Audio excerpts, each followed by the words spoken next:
दोस्तों, दिल्ली में इस वक्त अफरा तफरी का माहौल है।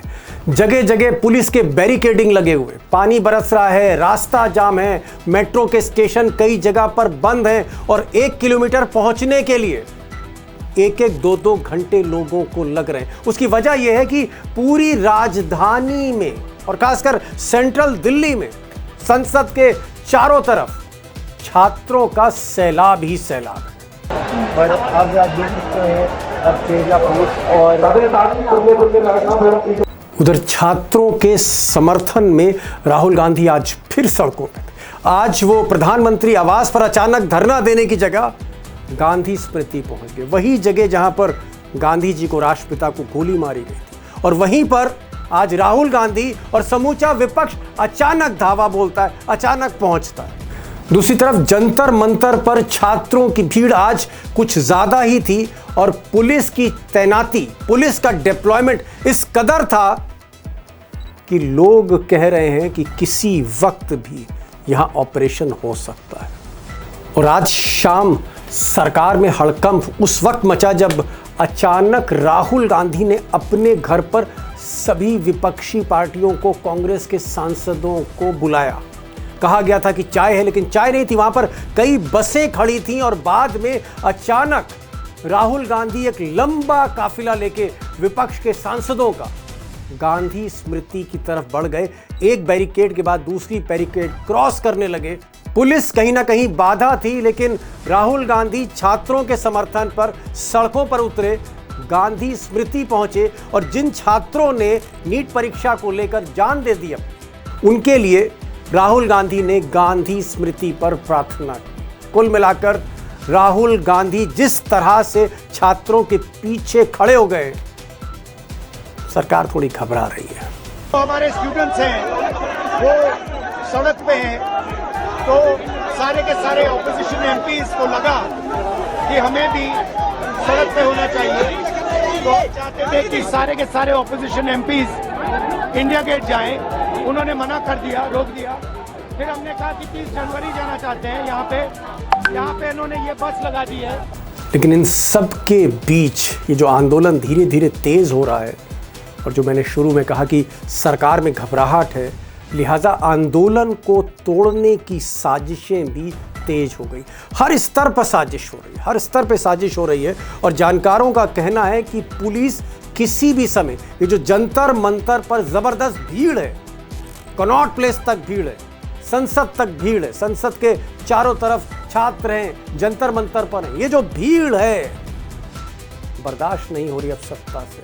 और हो सकता है एनी टाइम, एनी मोमेंट, आज रात, कल, कभी भी बड़ा ऑपरेशन हो सकता है, बड़ा ऑपरेशन हो सकता है। और मैं यूं ही नहीं कह रहा हूं, कुछ फैक्ट्स हैं जो मैं आपके सामने रखना चाहता हूं। अब दोस्तों, स्क्रीन पर ये चिट्ठी देखिए जो न्यू दिल्ली ट्रेडर्स एसोसिएशन, बहुत इंपॉर्टेंट चिट्ठी है। जंतर मंतर जिसके साथ कनॉट प्लेस सटा हुआ, आप कह सकते हैं कि कनॉट प्लेस का एक तरह से एक्सटेंशन है। आप कनॉट प्लेस उतरेंगे या पहाड़गंज स्टेशन, रेलवे स्टेशन पर आते हैं, बस अड्डे पर आते हैं, कनॉट प्लेस आते हैं और उसके बाद आप जंतर मंतर की तरफ बढ़ते हैं। पूरे कनॉट प्लेस को आज शाम 6:30 बजे बंद कर दिया गया है। एनडीएमसी के चेयरमैन का आदेश है, वाइस चेयरमैन का आदेश है। उसमें कहा जा रहा है कि जितने भी all shops and establishments including offices, restaurant, बहुत सारे रेस्टोरेंट हैं कनॉट प्लेस में, सारे restaurant in Connaught Place shall close for the day. आज के दिन के लिए बंद होंगे 6:30 बजे शाम को। तारीख देखिए 23/7/2026। अब जो कनॉट प्लेस रात 10, 10:30 बल्कि 11 बजे तक रेस्टोरेंट चलते रहते हैं, 6:30 बजे क्यों बंद किया जा रहा है? कनॉट प्लेस के सारे मार्केट, सारे शोरूम, सारे restaurant, metro station, bus stop, सब कुछ क्यों बंद किया जा रहा है? क्या पुलिस कुछ करने जा रही है? दूसरा फैक्ट, जंतर मंतर जहां पर यह आंदोलन चल रहा है, जो केंद्र बिंदु, उसके चारों तरफ 1.5 किलोमीटर के रेडियस में संसद से जो सड़क आ रही है या रेलवे भवन से जो सड़क आ रही है, सारी सड़कें 1.5 किलोमीटर के रेडियस में उनको भी रोक दिया गया है। और इससे पहले, इस फैसले से पहले, डिसीजन से पहले पुलिस और दिल्ली प्रशासन ने जंतर मंतर के एरिया में इंटरनेट बंद कर रखा है, कोई फोन पे बात नहीं कर सकता है। और फैक्ट नंबर 3, जंतर मंतर के चारों तरफ आज जो पुलिस का डिप्लॉयमेंट था, पैरामिलिट्री का डिप्लॉयमेंट था, आप समझ सकते हैं 3 गुना ज़्यादा था। वहाँ पर सीआरपीएफ तैनात है, वहाँ पर रैपिड एक्शन फोर्स तैनात है, वहाँ पर रॉइट्स व्हीकल यानी दंगा निरोधी जो गाड़ियाँ हैं वो तैनात हैं, दिल्ली पुलिस है, आर्म्ड पुलिस है। कौन सी ऐसी पुलिस नहीं है? कुछ लोग तो कह रहे हैं बीएसएफ और आईटीबीपी भी, उसको भी वहाँ डिप्लॉय किया जाएगा। और इसको लेकर बाकायदा गृह मंत्री अमित शाह ने हैवी डिप्लॉयमेंट, तकरीबन 450 कंपनी फोर्स पुलिस कमिश्नर को दे रखी। यही नहीं, उन्होंने कुछ अख्तियार भी आज दिए हैं। नेशनल सिक्योरिटी एक्ट का अख्तियार, एनएसए लगाने का अख्तियार पुलिस कमिश्नर को दिया है। सवाल है कि ये सब क्यों हो रहा है? क्यों हो रहा है? अचानक कनॉट प्लेस बंद होता है, जंतर मंतर को बाहर से घेर लेते हैं, हैवी डिप्लॉयमेंट करते हैं, इंटरनेट का कनेक्शन काट देते हैं। इरादे क्या है? आप पर छोड़ता हूँ, इरादे क्या है?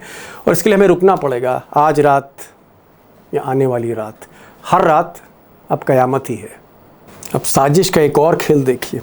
जिस हाई कोर्ट में, जिस अदालत में जो चीफ जस्टिस जिन्होंने एक याचिका पर आदेश दिया था कि सोनम वांगचुक की सरकारी डॉक्टर निगरानी करें, उसी हाई कोर्ट में, दिल्ली के उसी अदालत में चीफ जस्टिस के यहाँ आज एक और याचिका दाखिल हुई। और ये जो याचिका दायर हुई है वो बीजेपी के समर्थक वकील हैं सतीश कुमार अग्रवाल, हिंदू महासभा की तरफ से हैं, लेकिन इकोसिस्टम वही है।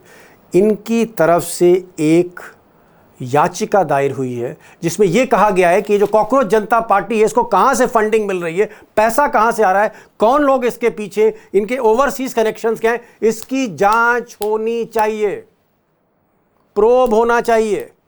ये रिपोर्ट देखिए द हिंदू की अखबार की। दिल्ली हाईकोर्ट एग्रीज, और हाईकोर्ट एग्री कर गया है, राजी हो गया है। Delhi high court agrees to hear PIL seeking probe into cockroach Janta Party protest. और इस पीआईएल में क्या कहा जा रहा है, किस बात की जांच होगी? Participation of activist and political leaders, कौन कौन नेता हैं इसके पीछे, एक्टिविस्ट हैं, as well as alleged involvement of foreign funded organisation, और उन नेताओं का, एक्टिविस्ट का फॉरेन फंडेड ऑर्गेनाइजेशन से क्या रिश्ते हैं, इस तरह की बातें। इसके अलावा कौन कौन से एलिमेंट्स हैं, एक्सटर्नल एलिमेंट्स हैं वो जुड़े हैं, ओवरसीज कनेक्शंस क्या हैं, पैसा फंडिंग कहाँ से आ रहा है, खाते से, किस खाते से आ रहा है, कैश आ रहा है, इन सब की जांच की जाए, इन सब की जांच की जाए। और सबसे बड़ी बात जो मैंने कहा कि हाई कोर्ट ने कल तारीख भी दे दी है। अब ये क्या एक और ट्रैप है? मैंने कहा ना शुरू में, साजिशों का दौर शुरू हो गया है कि किसी कीमत पर अब इस आंदोलन को तोड़ो। और दोस्तों जो बड़ा सवाल है कि क्या राहुल गांधी, समूचा विपक्ष जिस तरह से संसद चलने नहीं दे रहा, राहुल गांधी प्रधानमंत्री के आवास पर धरना दे देते हैं, आज वो गांधी स्मृति पहुंच जाते हैं, जुलूस निकालते हैं सड़कों पर, पूरा विपक्ष राहुल गांधी के साथ खड़ा हुआ है, संसद चल नहीं रही है, धर्मेंद्र प्रधान का इस्तीफा पहली शर्त है कि पहले आप धर्मेंद्र प्रधान का इस्तीफा दें, तब पार्लियामेंट के दोनों सदनों में, राज्यसभा लोकसभा में बहस शुरू होगी। क्या वाकई मिस्टर मोदी घिरते चले जा रहे हैं? और इसलिए मैं कह रहा हूं क्योंकि जो कॉकरोच जनता पार्टी के बच्चे हैं उन्होंने कह दिया है कि मिस्टर नड्डा, आपके दफ्तर में, आपके घर में आकर बातचीत नहीं होगी, आपको आना है तो जंतर मंतर आइए, जंतर मंतर नहीं आते तो कॉन्स्टिट्यूशन क्लब में मिलिए। ये स्टैंड है कॉकरोच जनता पार्टी का। तो विपक्ष के तेवर तल्ख हो रहे हैं, सड़कों पर विपक्ष आ रहा है, बच्चे पहले से ही सड़कों पर है, दिल्ली को घेर रखा है। क्या घबराहट बढ़ रही? मोदी वाकई संकट में। अब मैंने आज अशोक वानखेड़े टाइगर को बुलाया है, उनसे पूछा, दिन भर वो तमाम लोगों के संपर्क में रहे कि पर्दे के पीछे क्या क्या हो रहा है, गवर्नमेंट क्या खेल कर रही है, धर्मेंद्र प्रधान को लेकर बीजेपी में मीटिंग क्या हुई, क्या डिसाइड हुआ उसमें, whether Modi will remove him, हटाएंगे मोदी या नहीं हटाएंगे। टाइगर से मैंने पूछा है और काफ़ी कुछ आज टाइगर ने बोला भी है।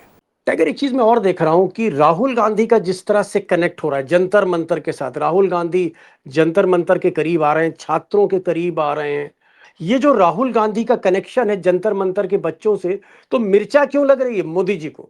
मोदी जी, उनको घबराहट क्यों हो रही है? अभी अरे भाई जा रहे हैं तो जा रहे हैं। नहीं, क्यों जा रहे तो जा रहे, वो तो उनको तो लग रहा है कि ये आंदोलन मल्टीफोल्ड हो गया, राहुल गांधी का ओके। वहां शायद जाना बूस्टर डोज मिलेगा। आप मुझे बताइए, यदि ये 2 बैरल इकट्ठा हो गए तो ये कितना मल्टीफोल्ड होगा। ये दीपके को भी बूस्टर डोज मिलेगा और कांग्रेस को भी बूस्टर डोज मिलेगा। इसके लिए वरीड है कि दोनों को इकट्ठे ही आना नहीं चाहिए। असली मुद्दा धर्मेंद्र प्रधान है। क्या आपको लगता है कि नरेंद्र मोदी धर्मेंद्र प्रधान का इस्तीफा ले गए? और अगर इस्तीफा नहीं लेते हैं तो फिर आपको सिनेरियो क्या दिख रहा है? टाइगर, इस असली सवाल पे आइए। ये तय हुआ है, अभी बीजेपी की मीटिंग हुई है। बीजेपी के मीटिंग में अध्यक्ष ने सभी जनरल सेक्रेटरीज और सभी वर्टिकल्स के लोगों को बुलाया था, जो भी हेड्स है उनको, और ये तय हुआ था कि धर्मेंद्र प्रधान किसी भी हालत में इस्तीफा नहीं देंगे। सब ने ओके। इसको एंडोर्स किया कि धर्मेंद्र प्रधान इस्तीफा नहीं देंगे। पॉइंट नंबर 2 ये तो क्लियर हो गया। अब दूसरा पॉइंट हो गया कि इस आंदोलन का काउंटर कैसे करेंगे। तो सबसे पहला, इस आंदोलन को बदनाम करें। इस आंदोलन को बदनाम करने के लिए सोशल मीडिया में, क्योंकि ये आंदोलन सोशल मीडिया ने जीवित रखा है। मेन स्ट्रीम मीडिया तो आपको पता है, मेन स्ट्रीम मीडिया ने तो पहले इनको आतंकी घोषित कर दिया है और देशद्रोही घोषित कर दिया है। जितने भी चित्रा त्रिपाठी से लेके अमित देवगन तक है, सारे लोग उसको बिल्कुल कहाँ से आया, किधर गया, किधर खाया, ये सब इनकी हिसाब है।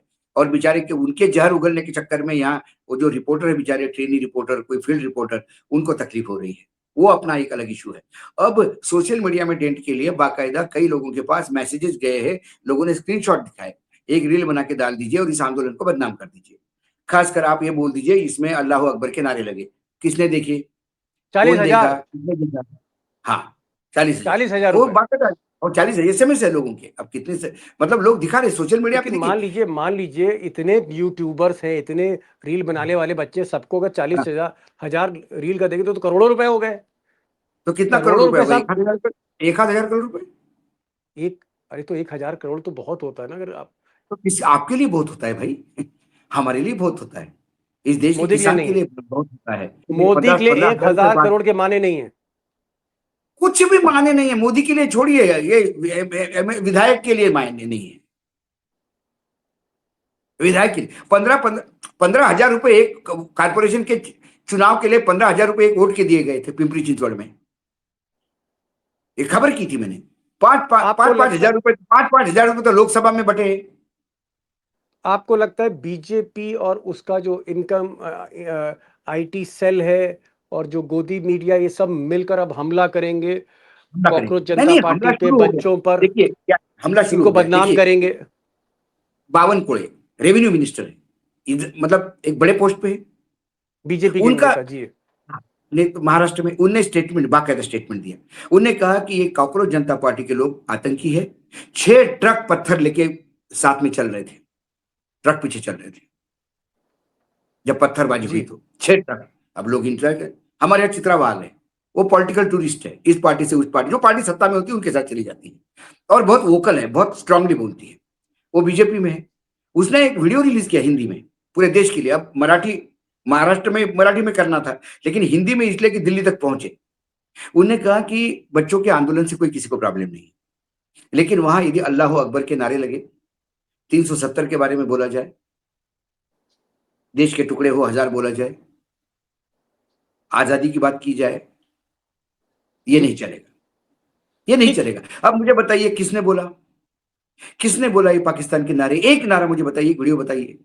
लेकिन बार बार सारे लोग यही बोलेंगे, अरे वहां पाकिस्तान के नारे लगे, वहां पाकिस्तान के नारे लगे। हाँ, राम को गाली दी। उसने कहा कि राम को गाली दी जा रही वहां पे। राम को तो गाली आपने दी चंदा चोर की, चोरी करके वहां पे। ये बच्चे क्यों राम को गाली देंगे? वो तो हनुमान का भजन गाते हैं रात को वहां पे। लेकिन राम को गाली दी, राम को गाली दी। अब लोग पूछते हैं, अरे वो चित्रा जी का भी वीडियो आया था कि वाकई वहां पे क्या राम वाम को गाली दी गई क्या? तो हो सकता है वामपंथी दल कोई घुसे होंगे। तो ये अब एक बड़ा, कल से एक हमला शुरू, मतलब ये आज से हमला शुरू हो गया है, कल से इसमें वर्कआउट हो गया है। फिर विश्व हिंदू परिषद और वो लोग अब पैरेलल एक मूवमेंट चालू कर रहे हैं। जैसा एक आपने वीडियो देखा होगा, दिल्ली पुलिस जिंदाबाद, दिल्ली पुलिस जिंदाबाद, और एक वीडियोज आ रहे हैं, अरे गौ माता की जय और जय श्री राम, जी। हर हर महादेव। और यदि देखेंगे ये कॉकरोच तो मैं ढूंढ रहा हूं, मिल तो जाए, इनको दिखा देंगे हम देश के विकास में बाधा डाल रहे हैं। अभी तक देश का इतना विकास हो गया वो कुछ नहीं है। बहुत विकास कर रहे थे मोदी जी देश का, 250 लाख करोड़ कर्जा कर लिया देश पे, 81 करोड़ लोगों को फ्री का खाना खिलाना पड़ रहा है। इतना तो देश की हालत बना दी है इन्होंने। बहना को पैसे देने पड़ रहे हैं, किसानों को पैसे देने पड़ रहे हैं, भीख मांगने की स्थिति में देश को ला दिए। ये विकास किया मोदी जी ने। और यदि फंडिंग हो रहा है इस पार्टी को, तो फिर देश की सुरक्षा एजेंसियां क्या कर रही है, आईबी, रॉ, ये क्या कर रही है? इनके सब नेताओं को निकल देना चाहिए और नरेंद्र मोदी को इस्तीफा दे देना चाहिए। ये लोग हैं। हमारे महाराष्ट्र में 2-3 विधायकों ने कहा कि ये आतंकी बैठे हैं। यदि ये आतंकी इतने भारी तादाद में 1 लाख आतंकी दिल्ली में बैठे हैं, अमित शाह क्या कर रहे हैं? इतने कमजोर है तो इस्तीफा क्यों नहीं देते? या किसी भी बेटे को आतंकी कह देना। वो अशोक श्रीवास्तव को पड़े कहा, वो सरकार का जो दलाल है, उसने उस बच्चे को सीबीएसई का जिसने बताया क्या धांधली हुई, उसको पाकिस्तानी बोल दिया। जी चलिए, मैं असली एक और इशू पे आ रहा हूँ। बड़ा सवाल है ये तो, ठीक है, आपने कहा कि अब बीजेपी बौखलाई हुई है और उस बौखलाहट में बच्चों के इस मूवमेंट को, छात्रों के इस मूवमेंट को बदनाम किया जाएगा, तरह तरह के आरोप लगाएंगे कि इधर से पैसा आ रहा है, हवाला से पैसा आ रहा है, दुबई का कनेक्शन निकाला जाएगा, कोई पाकिस्तान का कनेक्शन निकाला जाएगा, वो समझ रहा हूँ, कीचड़ उछाला जाएगा। एक चीज ये बताइए, मान लीजिए मोदी के पास समय कम है, बच्चे डेस्परेट होते जा रहे हैं। मैं आशुतोष रानका का बयान सुन रहा था कि उसने कहा जो अगला प्रोटेस्ट होगा वो 20 गुना ज्यादा बड़ा होगा, यानी 20 जुलाई को तो आपने ट्रेलर देखा है, अब आप असली तस्वीर देखेंगे। मान लीजिए अगर बड़ा कन्फ्रंट्रेशन हो जाता है, मान लीजिए टाइगर दिल्ली में 7-8 लाख बच्चे आ जाते हैं और 7-8 लाख बच्चे घेर लेते हैं संसद को, तो फिर क्या सिनेरियो देख रहे हैं? फिर क्या करेंगे मोदी जी? आर्मी को उतारेंगे, आर्मी को उतारेंगे। वो दिन डिसीजन का दिन होगा इस देश के लिए। ये देश सेना को उतारेंगे और वो दिन, जिस दिन सेना उतारेंगे, उस मतलब आप कह रहे हैं कि होगा। अगर 10 लाख छात्र आ जाए तो फिर पुलिस के बस का कुछ नहीं है, सीआरपीएफ के बस का कुछ नहीं है? 1 लाख में ही पुलिस ये बच्चे बहुत शांतिपूर्वक तरीके से ये कर रहे थे। मतलब आप कह रहे हैं 1 लाख में ही अगर दम निकल गया तो 10 लाख बच्चे में तो 1 लाख बच्चों को हैंडल करने के लिए आपको गुंडों को आउटसोर्स करना पड़ा, प्राइवेट लोग उठाने पड़े, फरीदाबाद और गाजियाबाद और हरियाणा से उठाने पड़े ना जी। लेकिन हम असली सवाल पे आते हैं। एक आप कह रहे हैं कि 1 लाख का क्राउड पुलिस जो है वो मैनेज नहीं कर पाई, 10 लाख का क्राउड आता है तो आप कह रहे हैं कि सेना के अलावा मोदी के पास कोई विकल्प नहीं है, आप ये कह रहे हैं? सेना के अलावा मोदी जी के पास कोई विकल्प नहीं है। उस दिन यह देखना होगा सेना अपने वालों पे, यदि सेना ने गोलियां चलाई और उसमें कैजुअलिटीज हो गई तो फिर हम चाइना बन गए 100%, उसमें कोई मत नहीं है। चाइना बन गए या नॉर्थ कोरियन मॉडल बन गए, उसके बाद फिर लोकतंत्र की बात करनी ही नहीं चाहिए, एक्सेप्ट कर लेना चाहिए अपने। और सेना ने मना कर दिया? सेना ने मना कर दिया तो फिर लोकतंत्र की जिंदगी है, क्योंकि जिसके चांसेस ज्यादा है। नहीं, सेना ने मना कर दिया तो मोदी जी फिर क्या करेंगे, मैं ये पूछ रहा हूँ। मोदी जी क्या करेंगे? मोदी जी या तो इस्तीफा दे देंगे या फिर राष्ट्रपति अपने हाथ में ले लेगी बागडोर। बच्चे सत्ता बदलाव नहीं चाहते, मैं आपको फिर बड़े फ्रैंकली बता रहा हूं, ये आंदोलन सत्ता बदलाव के लिए नहीं है, ये आंदोलन सिस्टम को क्लीन करने के लिए है। किसी ने नहीं कहा अभी तक कि मोदी ने इस्तीफा दे देना चाहिए, मैं राजनीतिक दल की बात नहीं करता।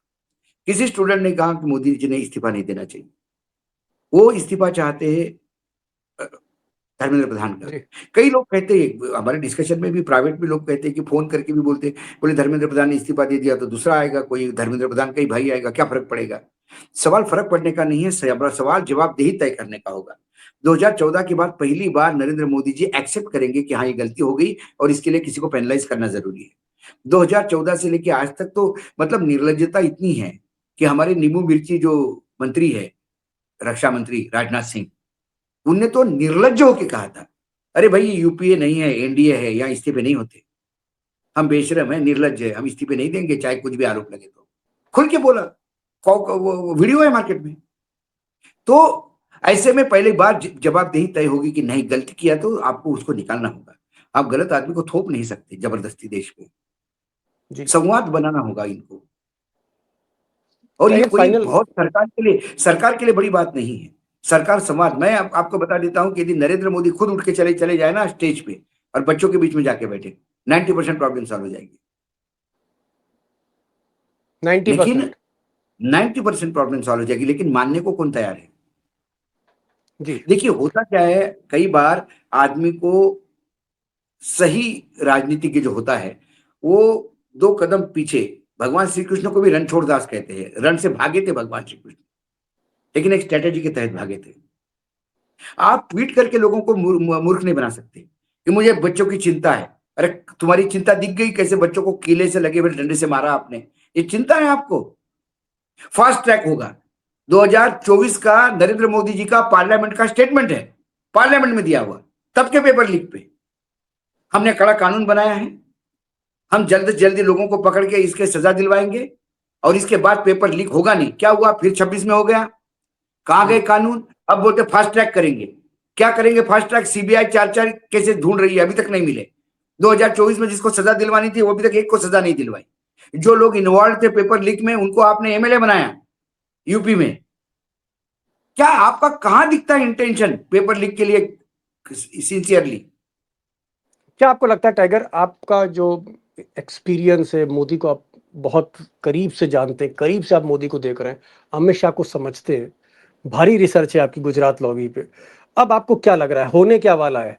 क्या मोदी अल्टीमेटली झुकेंगे या मोदी कन्फ्रंट करेंगे छात्रों को? और जो भी स्थिति है, क्या मोदी 2029 तक कार्यकाल कंप्लीट कर लेंगे, दोबारा चुनाव लड़ेंगे फिर से? मुझे लगता है ये अनरेस्ट अब लगातार चलता रहेगा। ओके, मोदी जी का नंबर कम नहीं हो रहा है हाउस में, मोदी जी मेजोरिटी में बने रहेंगे, लेकिन ये आंदोलन बहुत हिंसक हो जाएगा सरकार की तरफ से। मोदी जी ने ऐसी पोजीशन पे ले ली कि अब जानते हुए भी वो झुक नहीं सकते, जानते हुए भी झुक नहीं सकते। मोदी जी के टीम में एक भी ऐसा नहीं है जो संवाद स्थापित करे। सब मोदी जी से ज्यादा अड़ियल है, सबको दिखाना है कि हम मोदी है।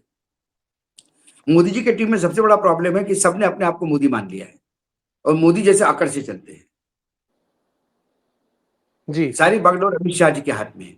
अधिकारी लगातार मिसलीड कर रहे हैं, ये दुर्भाग्य है, इन लोगों को समझ में नहीं आ रहा है। अधिकारियों ने कितने लोग होंगे ये आंदोलन ये फंस गया, ये तो अब बीजेपी की मीटिंग में एक्सेप्ट कर लिया कि हाँ इंफॉर्मेशन तो गलत मिली थी। अधिकारियों ने देखा हम इनको ठिकाने लगा देंगे, क्या हुआ? बाहर कुल मिलाकर क्या हुआ? फाइनल क्या आपको लगता है मुसीबत आ रही मोदी के लिए? शनिचर भारी है, मोदी के लिए बहुत ज्यादा मुसीबत आ रही, मोदी के लिए बहुत ज्यादा मुसीबत आ रही है। मैं बहुत मतलब मैं चाहता हूं, मैं भगवान से प्रार्थना करता हूं, यदि मैंने कुछ अच्छे कर्म किए होंगे तो भगवान मुझे गलत साबित करे। मैं दिन रात प्रार्थना करता हूं भगवान से कि मुझे गलत साबित करे। मैं नहीं चाहता कि आर्मी आने तक का इंटरवेंशन हो, मैं नहीं चाहता कि गोलियां चले और बच्चे मरे, ये कतई नहीं चाहता मैं बिल्कुल नहीं चाहता, लेकिन मुझे होते हुए दिखाई देता है क्योंकि बच्चों की मांगे कोई गलत नहीं है, बच्चों ने मांगे बदली नहीं है। लेकिन मोदी झुकेंगे नहीं, आप ये कह रहे हैं? मोदी झुकेंगे नहीं है, बच्चों ने उतना ही मांगा है और वो अब प्रधान के इस्तीफे के बगैर नहीं होता। और यदि मोदी जी को थोड़ा भी राजनीति और लोगों के नब्ज पे पकड़ होती मोदी जी की, थोड़ी भी जैन जी क्या है ये समझ में आता मोदी जी को, जिस दिन धर्मेंद्र प्रधान ने कहा कि मैंने जिम्मेदारी ली है पेपर लीक की, उसी दिन वो कहते थे कि मैंने प्रधानमंत्री जी को रिक्वेस्ट की है कि मुझे निवृत्त करे, कोई एजुकेशन मिनिस्टर करे। पूरा देश मोदी जी की वाह करता, उनके इमेज में चार चांद लगा, विपक्ष के हाथ में से हवा निकल जाती और ये धीरे से एक सप्ताह बाद उनको मुख्यमंत्री बना देते उड़ीसा का। वो भी खुश रहते। अभी धर्मेंद्र प्रधान बेचारे मन में कोस रहे हैं कि कहाँ गया मैं, इसमें चीफ मिनिस्टर होते होते रह गया। समझ गया टाइगर, आपने जो 4 चीजें बोली हैं व्यक्तित्व के बारे में कि मोदी में ईगो है, झुकेंगे नहीं। 2 चीजें मैं ऐड करना चाहता हूँ। एक तो एनएसए लगाने का अधिकार दिल्ली पुलिस को मिल गया है कुछ डेट से कुछ डेट तक। इसका मतलब अब किसी को भी कहीं से भी उठा लेंगे तो कोई कोर्ट नहीं जा पाएगा। समझ गया, लाठी राज आ गया है जी। और दूसरी बात कैनॉट प्लेस की सारी दुकानें यदि बंद होने की बात हो रही है तो क्या कोई बड़ा एक्शन रात को होने वाला है? क्या ये बच्चे बाहर निकलने के पहले इनको मतलब किसी को गर्भावस्था में ही मार दो, क्या ऐसा प्रयास हो रहा है? लेकिन क्या ऐसा प्रयास होने से जो देश भर में चल रहे आंदोलन वो और उग्र हो जाएंगे? क्या सब दिल्ली तक मार्च करेंगे? आज आपने सिर्फ मेट्रो बंद की है, क्या पूरे देश की ट्रेनें बंद हो जाएगी कुछ दिनों के लिए? बहुत सारी चीजें आप देखते हो, ये हो गया तो ये होगा, ये हो गया तो ये होगा, क्योंकि 35 साल से हम देखते आ रहे हैं देश को, देश की ताकत को। ऐसा मैंने आंदोलन देखा भी नहीं है। लेकिन दीपक भाई एक बात मुझे खुशी होती है, मुझे हमेशा लगता था कि ये व्हाट्सएप यूनिवर्सिटी, ये संघ और बीजेपी का कैंपेन महात्मा गांधी को कहीं का नहीं छोड़ेगा और एक समय लोग आएगा कि लोग महात्मा गांधी को दुश्मन मानने लगेंगे और गोडसे का गुण गाने लगेंगे। लेकिन इन बच्चों के आंदोलन ने एक बात बता दी कि 1000 गोर से रोज जन्म ले तो भी महात्मा गांधी को मार नहीं सकते। चलिए खैर, 3-4 चीज़ें टाइगर ने कही हैं। नंबर 1 उन्होंने कहा है कि मोदी ईगोइस्टिक हैं, झुकेंगे नहीं, और अगर वो झुकते नहीं हैं तो ये कन्फ्रंटेशन, टकराव बढ़ता जाएगा, क्योंकि छात्रों के समर्थन में छात्र, बच्चों के समर्थन में बच्चे, ये जो उनकी गिनती है मल्टीप्लाई कर रही है, हर क्षण मल्टीप्लाई कर रही है। आज अगर जंतर मंतर दिल्ली में है, जो आप कह सकते हैं इस आंदोलन का केंद्र है, केंद्र बिंदु है, तो पूरे देश में तकरीबन 300-400 जंतर मंतर खुल चुके हैं, चौराहे चौराहे। और ये आंदोलन ना सिर्फ छोटे शहरों में बल्कि कस्बों में, तहसील में जा रहा है। लेकिन मोदी जी डटे हैं, धर्मेंद्र प्रधान से वो इस्तीफा नहीं लेना चाहते, और अगर ये कन्फ्रंटेशन बढ़ा, 10 लाख से ज्यादा छात्र इकट्ठे हो गए, तो फिर पुलिस का बस का नहीं है। और टाइगर कह रहे हैं कि मैं सिर्फ ईश्वर से यही प्रार्थना करूंगा कि जो लास्ट ऑप्शन है आर्मी, सेना मौके पर ना बुलाई जाए। अगर सेना मौके पे बुलाई जाती है तो ये देश के लिए ये अच्छे संकेत नहीं है। और सेना ने कहीं हाथ खड़े कर दिए कि हम बच्चों पे गोली नहीं चलाएंगे। हालांकि हर जगह दुनिया के कहीं भी आप इस तरह के कूद देखिए या आंदोलन देखिए, चाहे नेपाल का हो या फिर इंडोनेशिया का हो या बांग्लादेश का हो, सेना मना कर देती है कि हम अपने लोगों पे, जिनको हम बचाने के लिए बॉर्डर पे खड़े, उन पर गोली नहीं चलाएंगे। और हरियाणा में जो जाट आंदोलन हुआ था, सेना ने वहां भी हाथ खड़े कर दी। सेना गोली नहीं चलाएगी, और नहीं चलाएगी तो फिर मोदी का क्या होगा। ऐसी स्थिति ना आए देश में, क्योस हो जाएगा, यही टाइगर चाहते हैं। सद्बुद्धि दे मोदी जी को, मान जाएं, एक आदमी को कुर्बान कर दें, बहुत सी कुर्बानियां बच जाएंगी। बहुत बहुत शुक्रिया टाइगर, आप इस प्रोग्राम में आए। Thank you so much for joining this programme.